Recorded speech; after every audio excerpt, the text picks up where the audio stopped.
we need to do a better job of that. We need to cut off. And you know, since I've competed against Coach Izzo, since 2012 or whatever it was, and had a little hiatus, of course, but it's always been the same with him. You know, you're going to deal with physicality. You know, you're going to deal with tremendous execution, fundamental type of stuff. And then you're going to have to deal with transition and offensive rebounding. And tonight, I thought it was good for our guys to see all that up close in person. Once we settled down, I felt okay. Like, we're doing all right. Before you go to Jack Evelyn, the personal part, you know, it's a little Yeah. So, yeah, Coach said, I called you twice. You know, why didn't you come talk to me? And I said, you calling my old Nebraska number. Nebraska canceled that when they canceled me. So I gave him my California number. And it means a lot. Coach Izzo is a guy that when I coached at Nebraska and something was going tough or wrong, he'd be the first guy to pick up the phone. And I remember my second year, we went to the NCAA tournament, and he called me. He said, the hardest thing is going to do to go back. You're going to be national ranked next year. And guess what? We were national ranked next year, and we didn't go back. He was right. It was the hardest damn thing to do. And I appreciate that mentorship. I got it from Steve Fisher and Lon Kruger when I was in the Mountain West, and you got it from guys like Coach Izzo in the Big Ten, and that's always great to learn from those guys. Thank you so much. Mm-hmm. Hey, Tim, I know you're not about moral victories, but if I told you at halftime you're going to take that 23-point lead down to 10, you had to feel pretty good about that. Yeah, I was a little bit salty that it got to 23, of course, right? I thought we had 6 or 7 wide open looks that I told the refs, I said, I think we hit the rim on half of those. And not in a good way, obviously, right? And I think once we settled in, it was good. I had hoped that when we got it to 12 in that first segment, and then they stretched it back out to 20, then we got it down to 10. I was hoping if we get it under double figures, maybe that, you could cause some stress. But I was happy our kids competed. Saw a lot of fight. We got some other kids in the game. We got a couple kids out. 2 starters are out, Adrian Myers and Javon Hanna. And so to see some of these other guys get in different roles like Melvin Bell and some of these other guys, I was really happy to see those guys compete well. You've seen a lot of dunkers. You've seen a lot of them in this league. Carr, man. You see anybody like him? He's as good as there is. There was one in the first half. I'm like, holy cow, he's going to hurt himself up there, and then that one in the second half was amazing too. He's as good a dunker that I've ever seen. Tim, you've seen some of Tom's best teams in terms of passing as well. I'm wondering, 25 assists on 28 buckets tonight. I'm wondering where you see Fears at in terms of a distributor, and then just the complementary guys, how they move the ball with each other. Yeah, that's what I noticed at halftime, especially, is I think whatever they were, like 16 and 5 or whatever on assists, Fears is obviously the guy, right? In terms of he's out there running the show, and you've got to deal with him. And our whole goal, obviously, was to try and make them outside shooters tonight. And they still picked us apart, even though we were trying to gap up the lane and make it difficult in there. I was very impressed with their passing and finishing, of course. And that's a typical Iz thing, right? I mean, those guys, his teams always share it. They're always unselfish. They're always about the team, about the winning, and that's what we're trying to create at San Jose State too, is to get about 9 new players one year, 8 new players, new 5 this year, new 5 last year for starters. So you're always trying to teach this stuff, and I think he's got a good core with those Kohler and those Carr and those returning guys. That's a really good core that understand the way Michigan State's going to play. And there's a certain expectation when you deal with them, right? And I think that's what sets Tom apart and sets Michigan State apart. Yeah. I was wondering what you thought of their 2 bigs, Kohler and Cooper. I mean, Kohler, career high, 17, 18 boards, and Cooper, career high in points. Yeah. A lot to deal with, right? A lot to, kind of 2 center-ish type of players, right? And Kohler can make a 3 without question, and they're just a lot they're like, I remember thinking, they're taller than, or not Kohler, but the other kid, Cooper was taller than I thought. Like, I was like, he's tall. And I was not happy about that, So, and they're tough on the glass. And we had some stuff early too when things weren't going well. We made some cuts and they blocked a few shots that kind of get the guys finicky about going in there too. Happened early in the second half too. So they're a lot to deal with. And I, you know, that's Michigan State. They've always got that physicality. Anything else? You gonna let me out of here? All right, you guys. Thank you very much.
I say that there's highs and lows in this job, and there were some highs and lows tonight. I really was looking forward to seeing how my team would respond with a little bit of success.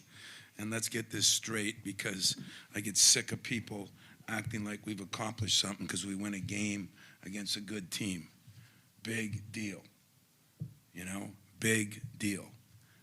We didn't shoot it very well in that game. We played well enough to win the game. That was it.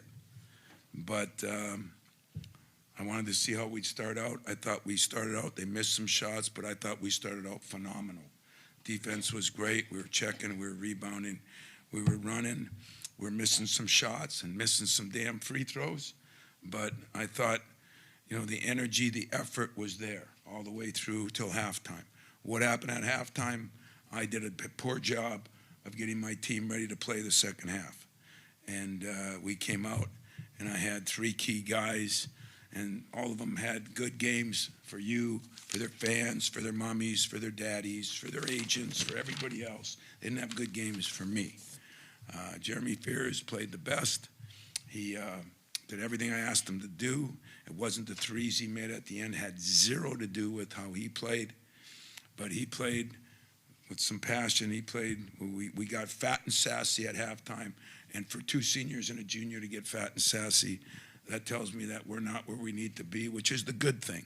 So our fans won't be fooled. The media won't be fooled because we won 1 damn game. So I thought defensively we were phenomenal the first half. I thought rebounding the ball we were good. When you have a guy get 18 points and 17, or 18 rebounds and 17 points, that's good. When you have another one get 17 points and 7 rebounds, it's good. If anybody wants to come up and watch the film with me till 4 in the morning tonight, I'll show you where it wasn't very good. And that was disappointing. So the free throw shooting, you know, I'll have a million fans tell me how to do it, give them more confidence. Ain't happening. I'm give them more work is what's going to happen. And starting tomorrow morning at 7:30, they'll be working. They're going to be working on free throw shooting. I told them a story about Bryn Forbes. Some of you media people probably know it. You know, he shot so much that we had to tape his fingers because he had blisters on the end of his fingers from the ball. Maybe somebody that's we're gonna try to reenact that. It's a shame. Coop's been shooting well from the line. Cohen's been shooting well for the line. We didn't shoot very well from the line. So I'm not going to say any more about it. I'll answer your questions, but please don't give fans a negative perspective or a positive perspective on things when it's too young and too early to tell where this team is. If we don't shoot the ball better from the line in the 3, you can only rely on your defense so long. That's 1. And 2, if we're going to be up and down like that in the second half, and I feel bad because I think Tim Miles got a bum deal at Nebraska. I thought he was a damn good coach. I thought he did a hell of a job there. I think he's a real good coach, in fact. And he proved it tonight because his team was down 20-some at halftime, and he did a much better job than I did getting his players ready to play the second half. So I don't want to take anything away from them, but I just want to make sure you know I'm not happy with how we played. Go ahead. Tim, I heard you loud and clear. You don't want to go into that. You must have gotten to my notes because my question was going to be about the effort as well as the execution. So I guess, has your experience shown you that these are the games you got to watch out for? Not a trap game, but it could be something. I wrote on I wish you could have saw my keys for the game tonight, because that's all everybody talks about is trap game. I'm getting called from everywhere. You got Arkansas, you got Kentucky. It's a trap game. It's a trap game if you're not a winner. It's a trap game if your goals are so minute that you don't have bigger goals for the team and your own individual play. Then it's a trap game. I don't ever want to use the word trap game because we didn't have a game and then 2 days later have another game. You know, the one thing KP did is a great job in scheduling. We had some time between each game, time to get ready, time to watch film, time to show them what they do, time to show them what we did wrong, and give our team credit, give our staff credit. did a hell of a job the first half, and then they can't sustain it. So I am questioning our leaders, and I'm questioning the coach. So the coach got to do better, and the leaders got to do better. So we're all leaders. I'm the leader as a coach. They're the leader as players. There'll be many meetings tomorrow to straighten out what happened and why we came out the second half so inept. Tom, I'm wondering about that in particular, the leadership group and the guys that you have, because it feels like the last week or so, even since that Arkansas game, you've been very demanding of them. Do you feel that this is a group that can handle that maybe Now, better? What do you want me to do? than some? What do you want me to do? Hug and kiss them? Want me to? Guys, you're doing all right. No, it's not my style. So when you say I'm being demanding of them, what the hell are you supposed to be doing? You know, we got guys that want to play at the next level. We got guys that want to win championships. We want guys that want to get better every day. Wanting to and doing it are two different things. So I think a couple guys, you know, we're going to see. I promise you something. That free throw shooting thing is going to change. It's going to change. And I'll have a lot of people mad at me because it's going to change. Yeah. Tom, I was wondering about 25 assists on 28 made baskets. Cohen has 5 assists himself. I think that's a career high. Just what you thought of moving the ball in the half court and kind of that advantage where versus them being more of a one-on-one type of. God, I love you guys. I'm ticked off, and you're finding positives. This is a reverse. This is different than normal, isn't it? There were some, and I appreciate you asking that. The positives were we out rebounding by 20. The positives are we had, 25 assists on 28 baskets. That's a big positive. The positive, to be honest with you, we got to the free throw line 25 times. That's a positive. The positive is we only had 9 turnovers. There were a bunch of positive. The positive, I had 2 guys. I mean, I don't know if I've had a player get 18 rebounds. Have I, Jack? You would know that. Sultan did? Who the hell were we playing? Well, mad at Campy then for letting that happen. But 18 rebounds, 17 points is phenomenal. It's phenomenal. I mean, but he didn't guard like he needed to guard. And to be honest with you, didn't hit shots that I think he can hit and make. He was a bear on the boards, and I didn't think some other guys were as good on the boards. I thought they did a better job. So those are 5 or 6 really impressive things that they'll get credit for. It just won't be tonight. Earlier you mentioned fat and sassy and some of the second half tendencies that you saw that are concerning, but as a coach and kind of knowing what buttons to press on a team to get them to play at their potential and to the highest level later in this season, how did you sort of learn to put those pieces together? Is that through experience? Is that through mentorship? Where did that come from? It came from studying coaches all over the country in every sport. But tonight, I say this often. It's never bad when I'm mad at a player compared to how bad it is when I'm mad at myself. So get something straight here. I did not do a very good job at halftime. It's my job to make sure my team is ready to play at halftime. Now, if we become a great team, the leadership in that team takes that on. But I am part of that leadership. So don't think I'm blaming somebody else before I'm blaming myself, because they go home right now. I'm going upstairs to beat the hell out of myself on why, as I watch this film. So I'm going to take care of myself first and figure out what I didn't do a good job of at halftime. I'm going to meet my staff. But for those 3 guys defensively to play like they did the second half, it's not acceptable. So I'm the first leader. As I said, when the head dies, the body follows. So I must have died at halftime.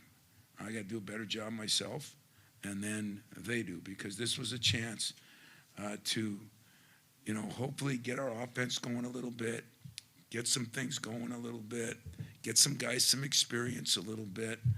And it really didn't turn out that way because of a lack of effort by the coach and the players in the second half. And it's my job to figure out which button to push to fix that. And I promise you that'll get worked on. Tom, if Jack starts to feel good about the 18 rebounds, you tell him Kelser had 27 in his first Big Ten game. There you go. Going back. I'm sure that'll do a lot, Jack.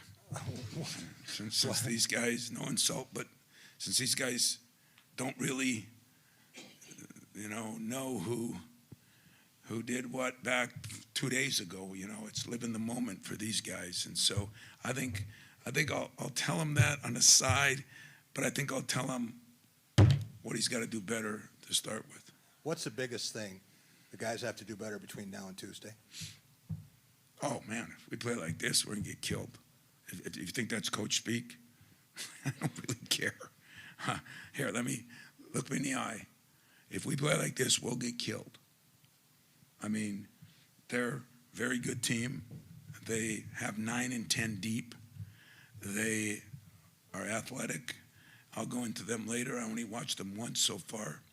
But we have to guard better. Coop can guard off the dribble. He can guard the ball screens. I don't know what happened tonight, but we didn't do as good a job on that. Okay, Jackson struggles with it a little bit more, but we just have to do a better job than we did. We put a lot of pressure on Jeremy on all those ball screens, a lot of pressure on him, and I'm just happy that he responded like he did. I mean, everybody knows, Jeremy is different personality. One that him and I butted heads just like Cleves and I, Walton and I, Lucas and I, I mean, that never changes because your quarterback is your quarterback. But tonight he took a major step because things went wrong. He was still really good in the huddle. So I'm proud of Jeremy. And by the way, I mean, Cohen was the first guy that he took a lot of blame in the second half. Every huddle, and he came out. We gave up 5 points so quick, it made my head spin. So, well, I got to do a better job. I don't know what's You a always better talk job. about self-assessment, how important that is, and you talk about the second half. Is there anything that you could have or should have done different? Well, the old me, the fun me, the good me, I'd have ranted and raved, and I would have probably sub 5 guys. And, you got to be a little more delicate now because people are a little softer now. And so I have to be softer in public. Not tomorrow morning, I don't. Wondering about the early part of the game in particular. Mm-hmm. You mentioned about the start and how well you came out. I noticed you kind of stuck with the starters a little longer past that first media timeout. Wonder how you're feeling in terms of working that rotation, if that's the kind of similar to where you expect that to settle into. Yeah, that's what Doug Wojcik was mostly upset about because second half we were really trying to get into a rotation. We're struggling. We, at the 2 spot, we're struggling. We understand that. And, what was really good about the first half is we were playing with energy and we were playing with some consistency and we still weren't making shots. That's hard to do that. It really is, in fairness to the players. It's hard to do that. But I just didn't think we did that the second half, so I'll take a look at it on film. I'll decide, but when you miss 2 free throws in a row sometimes, especially guys that can make them and have made them, it begins to grind at you, and it brings you down a little bit. So I don't know. I don't have a good answer for you, Jack, or you, but I will say that I better get an answer. So that's why, when a team comes out like that at halftime, put it all on the coach. That's my job. My job is to get them ready to play. That is my job. If they miss shots, you can put it on me because everybody does, but they miss shots. They miss free throws. They miss free throws, But if they don't come out with the energy, that falls right here. And I deserve, you won't criticize me as much as I'll criticize me, so have a field day, try it. Coach, I wanted to ask you about what you hope Jeremy Fears can become as a leader on the court. He always finding the right guy and facilitating. What do you hope he can become for everybody else on the team? Well, I hope he keeps growing. You know, I've got a perfect example of Jeremy. It was Mateen, and it was a long time ago that none of you, some of you weren't even born probably. But I know what he can do, and I know what he's capable of doing. As I've said before, you know, the injury he had, it's amazing how he's bounced back still. But it's been frustrating for him and sometimes for us and sometimes for you. But what I think he can be is a guy that can run a team. I think he can lead a team. I think he's improved his shooting a lot, not because he hit those threes. He missed some in the last game. I'm talking about what I see in practice every day. And he's become a phenomenal free throw shooter. And I feel good about that. And his assist to turnovers, I mean, he had that one turnover to Coop. That would have been a lob, dunk. A couple guys missed some wide open shots. I mean, that's a 12-13 assist night for him if things were normal. And that's our goal for him, to make him a double-double guy that can guard a lot of people.